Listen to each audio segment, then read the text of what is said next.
Imagine being told that everything you were, your name, your job, your family, your past, must be erased. Not metaphorically, literally. The Khmer Rouge didn't just kill people. They tried to delete the human mind itself.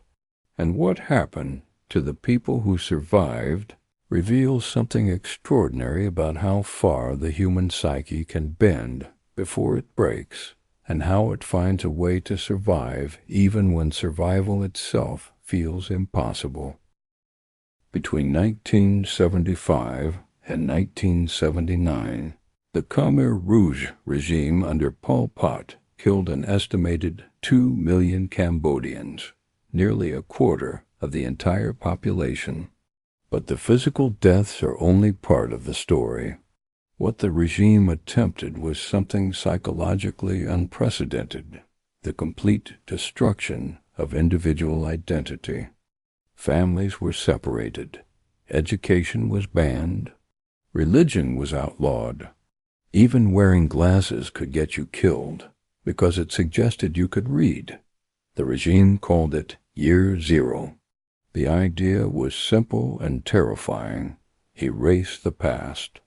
Build a new human being from nothing. And in doing so, they created a psychological experiment on an entire nation, one that researchers are still studying today. So how did people survive not just physically, but mentally? Researchers studying Khmer Rouge survivors identified several distinct psychological responses. The first was radical invisibility. Survivors learned to suppress every visible emotion. Grief, anger, fear, all hidden behind a neutral face. To show feeling was to invite death. This is where the Cambodian smile the outside world sometimes misreads as happiness comes from. It is not happiness. It is a trained mask, a survival tool refined under conditions where the wrong expression could end your life. The second mechanism was cognitive compartmentalization. Survivors describe mentally locking away the horror they witnessed, not denying it happened, but placing it in a part of the mind that could not be accessed during daylight. You functioned. You worked, you ate. At night, the locked room opened. This explains why many survivors appeared completely normal to outsiders for decades, while carrying invisible psychological wounds that never fully healed. Here's what makes this story global, and why it matters to you wherever you are watching from. The trauma didn't stop with the survivors. Research shows elevated rates of anxiety and depression among Cambodians born after the Khmer Rouge, people who never experienced it directly.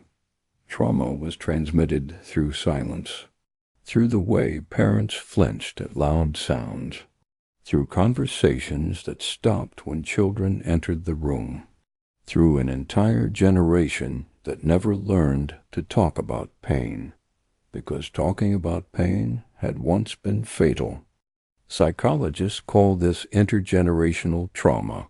Cambodia is one of the clearest case studies in the world, and it shapes Cambodian behavior today in ways that most outsiders and even many younger Cambodians do not fully understand. 60% of Cambodia's population was born after the Khmer Rouge.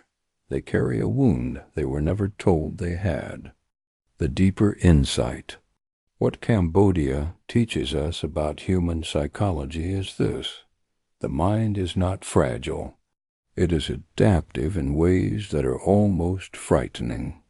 Under the most extreme conditions imaginable, people found psychological strategies to continue, strategies that were not random, but patterned and consistent across thousands of different survivors.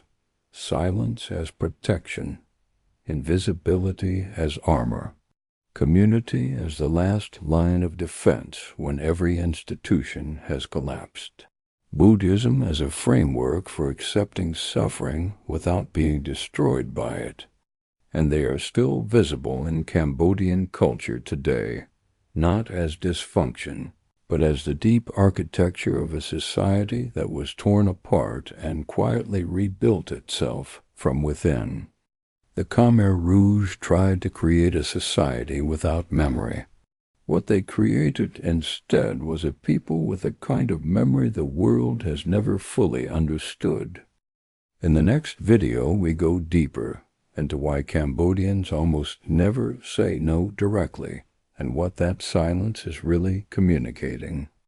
If you found this interesting, subscribe. This channel exists because these stories deserve to be told and understood. Follow for more.